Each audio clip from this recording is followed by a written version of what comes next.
жанагы мисал жакында эле Акташ жакта жаңы мектеп ачылды. Ошол жака бизден окуучулар көп кетип калды. Жаңы мектепке кызыгышыпчы, бизде окуп жаткан окуучулар. Эми биздин мектеп кичинерак да. Бул мектеп бир 18-20 окуучу зоргой батат да бир класска. Ошон үчүн балдарыбыз көп кетип калды. Жаңы мектеп курулса дагы жакшы болмок да, азыркы жаңы шартта. Жаңы мектептин ачылышын жергиликтүүлөр чыдамсыздык менен күтүп жатат. Эски мектептеги тар бөлмөлөргө батпаган окуучуларды ата-энелери алыс болсо да башка мектептерге жөнөтүп келишкен. Ошол ашар жол менен курган мектебибиз авариялык абалда болуп жатат. Ошон үчүн бизге ушул жылы мына жаңы мектеп курулуп жатат деп аябай сүйүнүп атабыз. Жаңы мектеп курулса жакшы эле да. Биздин класстар кичинерак, балдарыбыз жакшы батпай калат. Жаңы мектеп курулса окуучулардан саны көбөйүп, эки жакка кеткен окуучулар келет деп сүйүнөбүз. Анан дагы ушу айылдын жашоочулары дагы жаңы мектепте окуса жакшы да. 500 орундуу мектептин курулушу өткөн жылы башталган. Ушул күнгө чейин 30 миллион сом бөлүнгөн. Жалпы сметалык баасы 146 миллион сомдук мектептин имараты 2 кабат болуп, бардык шарттары каралган.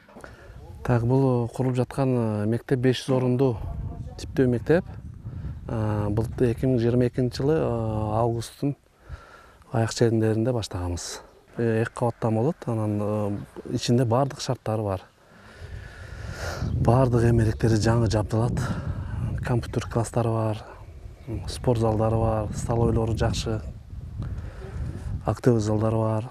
Капиталдык салымдар беренеси боюнча Баткен облусунун аймагында 43 объектиде курулуш иштери жүрүп, ага ушул жылдын 6 айында мамлекеттин эсебинен 427 миллион сом каралган. Өзүңүздөргө маалым, президентибиз Садыр Нуркожоевичтин демилгеси менен акыркы 3 жылда Баткен облусунда өтө чоң көлөмдөгү жардамдарды көрсөттү десем жаңылышпайм.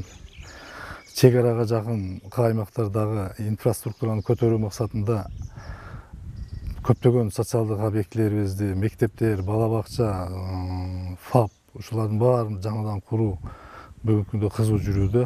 Белгилеп өтсөк, республикалык бюджеттин эсебинен каржыланган курулуштардын басымдуу бөлүгү билим берүү жана саламаттыкты сактоо тармагындагы имараттар. Мындан сырткары башка каржы булактары аркылуу салынып жаткан курулуштар да жүрүп жатат.